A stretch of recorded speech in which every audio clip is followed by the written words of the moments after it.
Everybody and their dog is talking about the Crash Bandicoot N Sane Trilogy, a from-the-ground-up remake of 3 of the PlayStation's most beloved 3D platformers released last month for the PS4. Now, I could review that, but honestly, everybody else has already beaten me to it, and I don't have anything interesting to add. I think they're extremely fun, even though hitboxes seem to have been kinda screwed over, but they're super challenging in a very fun way. And for the reduced price, you're getting a lot of bang for your buck. I also think the colour palettes used in some levels look weirdly muted, but that's a minor nitpick I've noticed with a few games lately, so whatever. But I never really played the original Crash trilogy on PS1, so I don't really have any sort of prior attachment to them, considering I was always more of a Spyro kid anyway. But a game I do have some attachment to is the original trilogy's next-gen sequel, Crash Bandicoot, The Wrath of Cortex. Insert section here where I ramble on about how I played the heckin' hell out of it as a kid because I had almost nothing else to play because I was poor. Anyway, in an attempt to be half relevant and half counterproductive, I've decided to talk about a 16-year-old game rather than the one that just came out. I have some very fond memories of Wrath of Cortex, and when I saw it on the Xbox Marketplace for a surprisingly reasonable $10, I thought it was the perfect opportunity to discuss my own opinion on what is a very polarizing game. You see, some say Wrath of Cortex controls well and is varied in its level design and gameplay variety, while others lament the fact that it's just the same old Crash Bandicoot gameplay but with more vehicles. I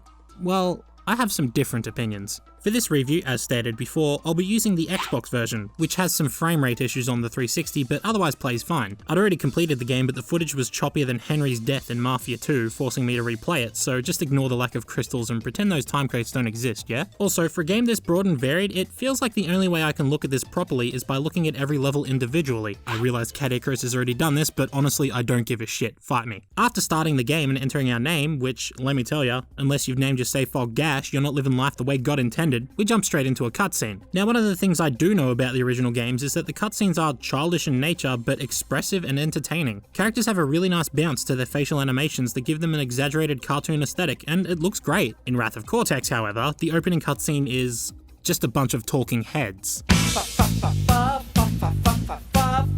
They just sort of sit there and talk about how Crash always defeats them and what they plan to do about it, which would have been fine if the character models somehow didn't look worse than the ones used in Warped. It is kind of cool how Entropy's shoulder piston thingies move in time with the music though. There must be something we can come up with. Anyway, long story short, Dr. Neo Cortex and Uka Uka summoned a bunch of elementals and used them to power up their ultimate Bandicoot creation, Crunch, to defeat Crash and take over the world. So Crash, Coco, and Aku Aku, Uka Uka's polar opposite brother, go on a globe-trotting adventure to find all the crystals and save the world. You know, the usual crap. I always kind of find it funny how Aku Aku confronts Uka Uka and he's just like, "Oi mate, nah, you can't be summoning elementals like that, alright? You're on the piss, mate." And Uka Uka's like, "Mate, put your fucking Bandicoot on a leash, alright?" I feel like I get more racist with every video.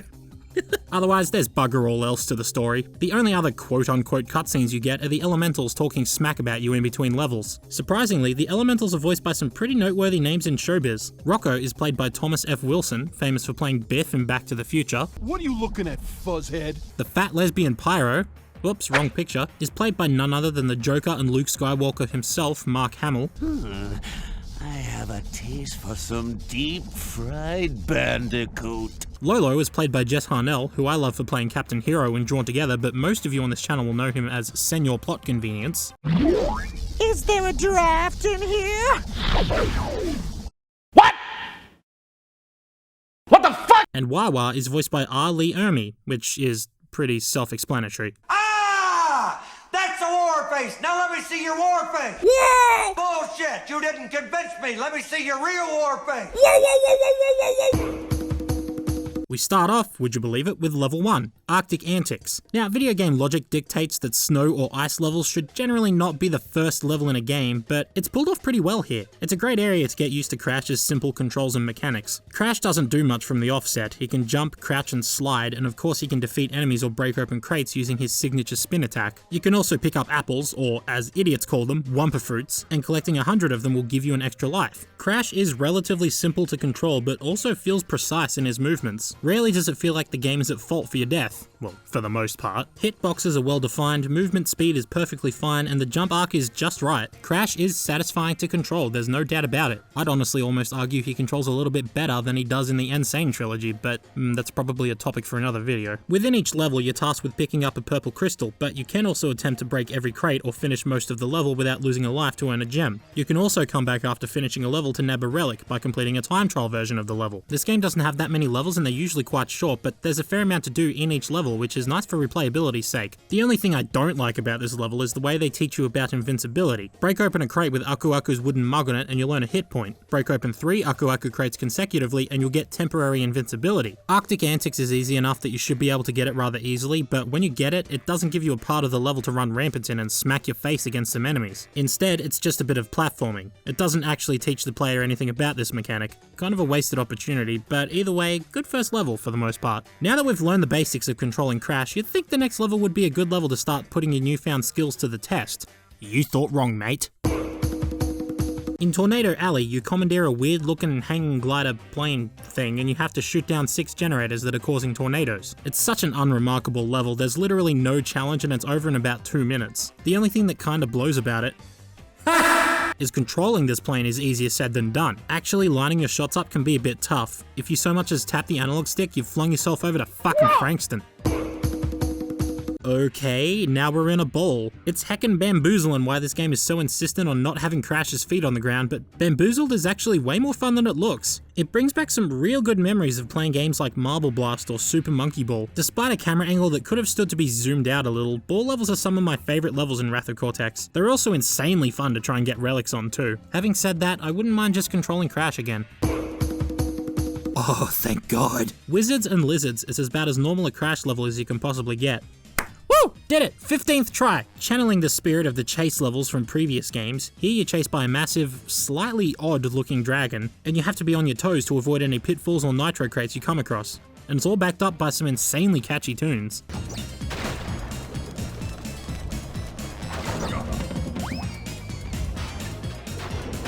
Num num num num num. Seriously, can't get over how stupid this dragon looks. Num num num.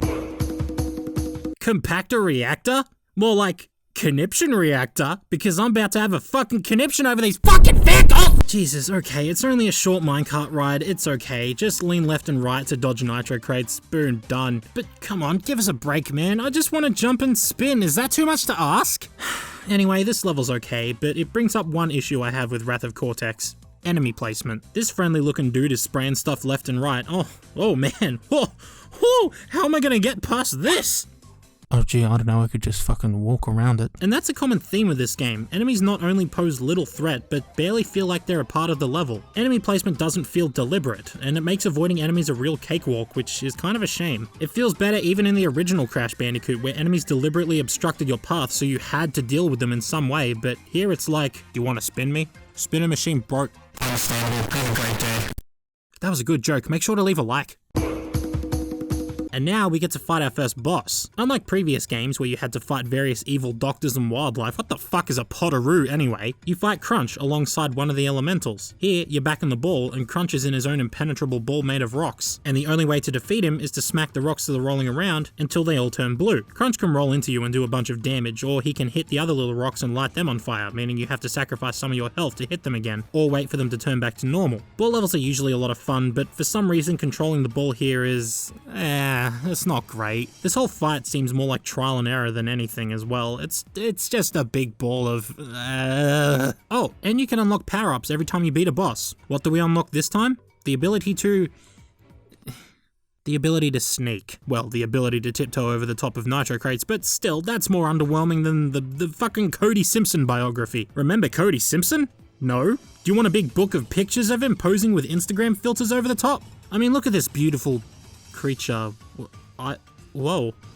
Oh my god. I think I like men now. I dislike Jungle Rumble for a number of reasons. One, I always thought it was called Jungle Boogie for the longest time, and every time I saw it, Kool and the Gang would get stuck in my head. Two, it's honestly just a boring level overall. Some of the ruins they scattered about the level look strangely out of place, and some of the camera angles are a bit shit. Three, do I even need to say it? 4, oh gee, oh wow, look, another vehicle section! To be fair, this one's okay as it's actually a chase scene in disguise, and the Jeep handle's okay for this type of thing, but we're getting a little overzealous with the vehicles, aren't we? This is barely a platformer at this stage. Seashell Shenanigans, fucking hell, that's a tongue twister, is our first underwater level, and just like a lot of other levels, it's okay. You can still spin while underwater, but it propels you forward a bit, so you have to keep yourself under control. Enemy placement here is sometimes okay, but mostly pretty cheap. Between the enemies that float down from the ceiling and the sharks and weird blue fish that charge at you from off screen, you'll probably end up dying a lot. Unless you know where they're going to show up, you're going to be inching through this level very slowly. And then right at the end of the swimming section, you're outright punished for being cautious. Whatever, fuck off. But then you get the Submarine. The Submarine is slow, heavy, and takes way too long to turn around, meaning accidental deaths are very common. You can drop depth charges from the bottom of the sub, or shoot torpedoes from the window, and the problem with that is not only is it kinda hard to tell where you're shooting, but you can't shoot at all if you're facing forward, which... why? And don't even think about trying to get the relics on these stages, my god.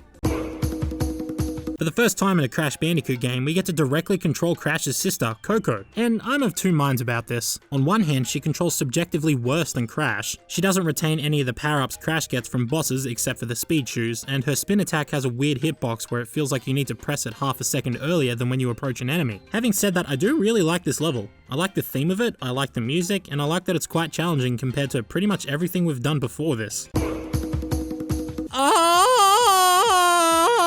Who thought it was a good idea to take the glider from the first level and make its only method of damage a slow-ass lock-on rocket attack? Also, who thought it was a good idea to have the enemies kamikaze into you every 5 seconds? Whose fucking idea was this? Platinum Relic's pretty easy though. H2 oh no? More like H2 oh no, we're in the damn submarine again. Personally, I find controlling the obvious Beatles reference in such a tight space makes it easier and more enjoyable, and thankfully, it's over in a minute or two before we jump into actual normal gameplay for the first time in like fucking 4 levels. I always found this level pretty dang scary as a kid due to the electrified pools of water you have to leap across. The small platforms at first look intimidating, but Traveler's Tales really managed to nail Crash's controls, so leaping your way through this level, while more challenging than anything you've done so far, feels really good and you never feel at odds with your controller. Unlike... I've been staring at the script for about 10 minutes now because I don't even know what to say about drain damage. It feels like one of those experiences that makes you reconsider what you're doing with your life. Why am I torturing myself? All for a couple thousand views on an internet media platform? To make myself stand out to the 1.3 billion people who watch YouTube? To prove something to myself? Or to remind myself that death is inevitable? To forget the pain I suffer on a daily basis as I shuffle through the mortal coil we call reality? Never mind, I already did it, so now I can just double jump over everything, woo! Alongside a hernia, the last boss gave us access to the double jump ability, and Gauntlet is the perfect place to test it out. This is one of my favorite levels because it's just pure, unadulterated, classic Crash gameplay. Even though it doesn't make much sense that I take damage when I touch the top of this thing, I always kind of found that fucking weird. Either way, fun level, would recommend. In level 12, Tsunami, we once again take control of Coco in a distinctly Asian environment. While this, at first glance, looks similar to Banzai Bonsai, it still manages to feel different. Banzai Bonsai was slower and calmer. Tsunami is fast and tense, though this is in part thanks to the game continuing to provide a really good soundtrack that accentuates the levels very well.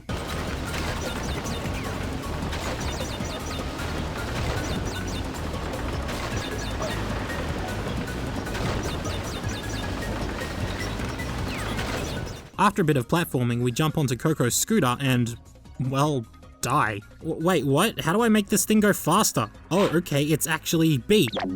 I would have thought it would have been A, just like in the Jeep section, but I guess it makes sense that A is jump here. It's just kinda confusing and inconsistent.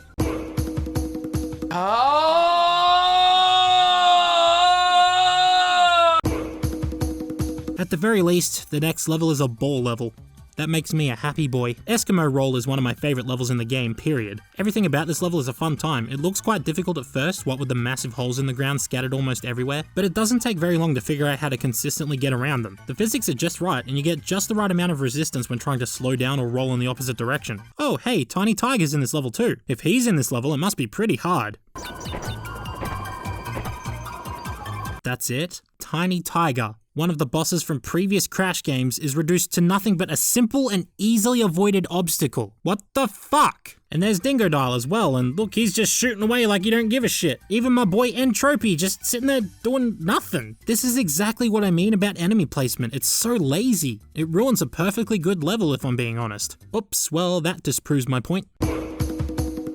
Fahrenheit Frenzy starts us off with the copter pack, which, when I first used it as a kid, was the most confusing thing I've ever done in a video game. A to move forward, B to move backward, and the left stick to move up, down, left, and right. It sounds confusing, but it works a lot better than it sounds. It's actually kind of satisfying to figure it out and charge through this section in time trial mode. The rest of this level is standard Crash fare, made somewhat easy thanks to the double jump. You get access to crates that make you invisible and invulnerable, but they're nothing special. There's also parts where you're running through a giant X-ray and you can see Crash's skeleton, which is kinda neat, but how come you don't see anyone else's heart? Do I have to sin this fucking game too? Dang!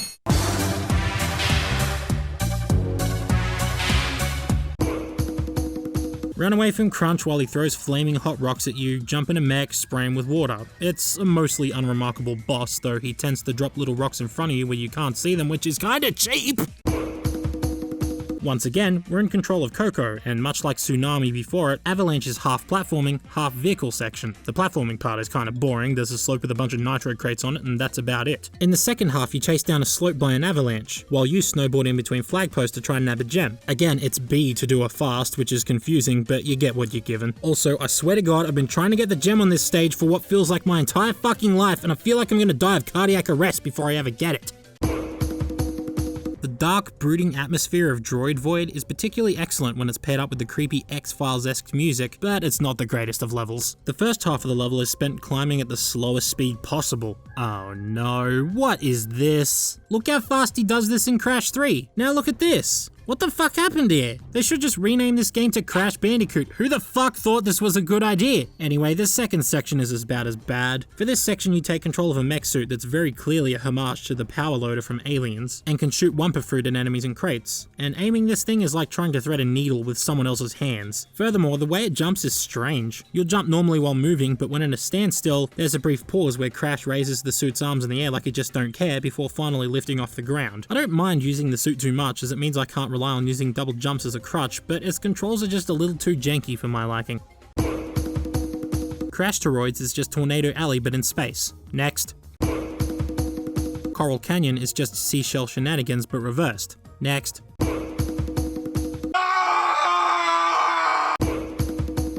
You're once again in the glider, but this time you're shooting at Crunch while he uses several different screen clearing attacks on you. It's the same thing over and over again for about 3 minutes and pretty easy compared to other boss fights. Crash and Burn is one of the better pure platforming levels in the game in my opinion. Despite an oddly hard first jump, the rest of the level is a lot of fun to charge through, and the volcanic setting is a nice change of pace. Incidentally, remember how you would double jump then use the hurricane spin, which I acquired from the third boss, to do a kind of makeshift glide? Well, this is the only time I was ever required to use it in this game. Literally once. It feels kinda weird keeping this feature in when it only ever gets used across one pitfall. Otherwise, there isn't anything remarkable about this level I haven't already discussed, so instead I want to talk about Nitro Crates for a minute. Now, what problem could I possibly have with Nitro Crates? I'll admit this is gonna sound a little nitpicky, but I think that some levels could be a lot better if they removed Nitro Crates and replaced them with hazards that actually fit the theme of the level. I mean, look at the death routes, especially here and in the next level, Gold Rush. I get it, they're death routes, they're supposed to be hard and filled with hazards and tight jumps, but placing Nitro Crates everywhere just feels kinda lazy as opposed to adding obstacles that actually fit the level theme. What if they had several cactuses or cacti or whatever lined up here? What about back here in Crash and Burn? Instead of having a group of Nitros just sitting here, why not replace it with a pool of lava? It's used pretty well in some other levels, such as Weathering Heights, where piles of Nitros are used to accompany other hazards. One minute you're running past a spinning fan, the next you're doing the same thing, but you have to account for the line of Nitros waiting for you to grace them with your touch. That's a perfectly acceptable use of Nitro Crates, but sometimes they get just a little excited and decide to place them in spots where they don't particularly need to exist. I don't think too many people will agree with me here, and honestly, it isn't all that bad of a thing, but it strikes me as something that they could have spent more time on. Anyway, Gold Rush. Well, it's got those climbing sections, so that's fan-flipping-tastic. It's a good level otherwise, great music, and it's great that so far at the very least, every level has felt different despite occasionally sharing themes and settings.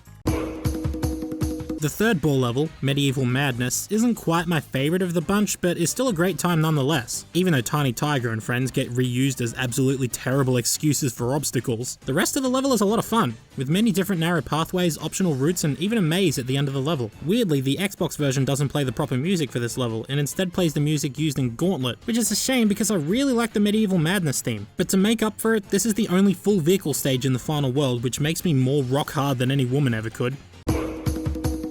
Despite having a lot of mechanics that made me not particularly like Droid Void, Crate Balls of Fire is maybe possibly my favorite level. The atmosphere is spot on, it's dark, it's kind of a little bit scary, and the music is incredible.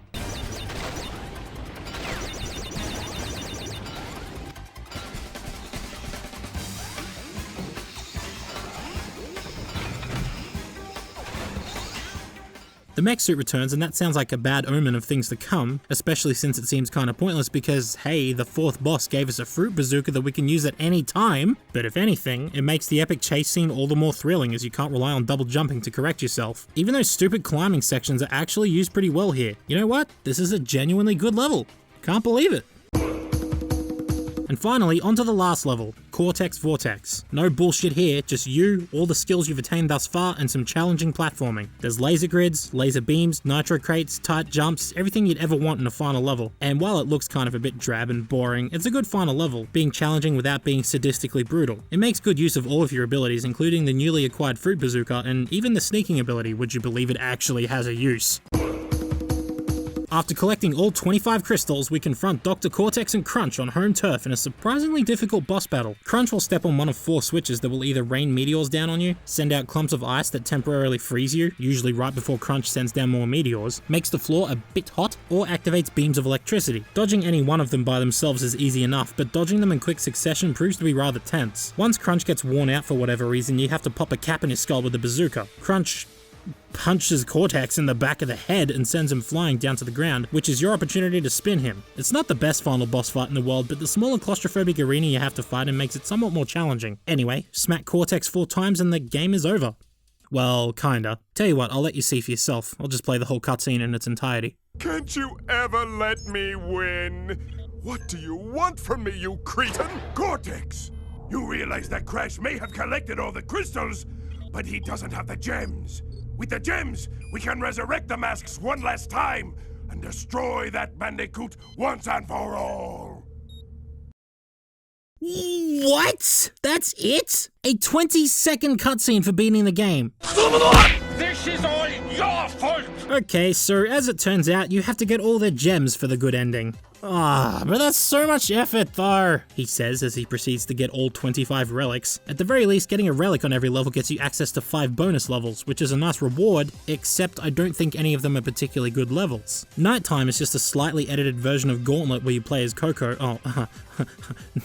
Nighttime. Ghost Town is a minecart level where you can win by not touching the controller, and I'm being completely serious. Ice Station Bandicoot is a race against a polar bear on a magic carpet. Solar Bowler is an okay ball level except, well, in space. And Forces of Nature is a snowboard level except it looks like it's still in beta. I enjoyed getting most of the relics required to unlock these levels, but I can't say that it was at all worth it. Not one of these levels is a standard Crash level, which, well, that's a real shame. To be honest, I went into this review expecting to like a lot of the things people heavily disliked about Wrath of Cortex, but I found it to be the opposite. The game isn't quite as good as I remember it to be. There really are way too many vehicles, there's no doubting it, though at least the constant use of vehicles meant I never got bored. And mechanics from previous games return here only to either be made worse or have practically no use at all. This game is the definition of hit and miss. Yet, for all of its misses, I think there were at least as many, if not more, hits. The way Crash controls is absolutely sublime, and the levels where it's nothing but pure platforming range from being just okay to actually a lot of fun.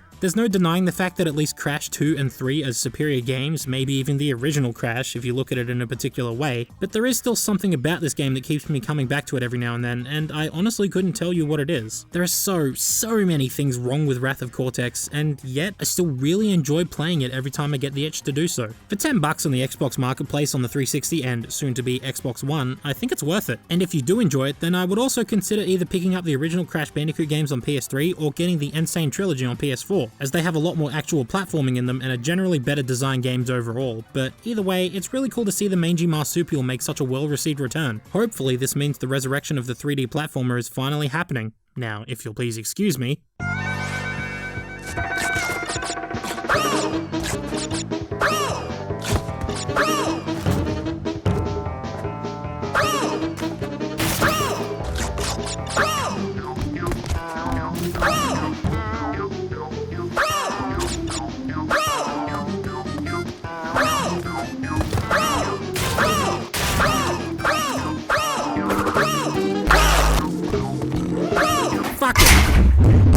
done. This level fucking sucks. It's the Dark Souls of bridges. The bridge is the Dark Souls of Firmland. I don't even know what I'm fucking talking about anymore. Yeah, I know. Where's everything wrong with Ratchet & Clank? Stop making shitty reviews, you retarded faggot. It's coming, alright? Shut up for like 2 minutes, please. In the meantime, if you really are desperate to see a new Sin video, maybe go check out Tano12's take on everything wrong with Ratchet & Clank 2. It's a long one, so you'll want some popcorn or something, but it'd be cool if you guys could check it out and leave some feedback. He spent a long time making this, so it would be very much appreciated. If you want to check it out, the link's in the description. Ever since I mentioned Patreon at the end of the last video, I've actually gotten more people lining up to give me money for some gosh darned reason, which makes me feel, well, that's just it. It makes me feel. I finally feel emotion, and I'm glad the first emotion I feel is true happiness. Thanks to all my Patreon supporters, and a special thanks to the 2 top patrons, Connor Partner and Rob Kefford, who pledged way fucking more than they should have, oh my god. If you want to support me, head on over to patreon.com/valeforXD or click the link below. Like I've said, don't feel like you're being pressured into donating, simply watching my videos is all the support I need, but if you choose to give me money, well, that's really gosh dang cool of you.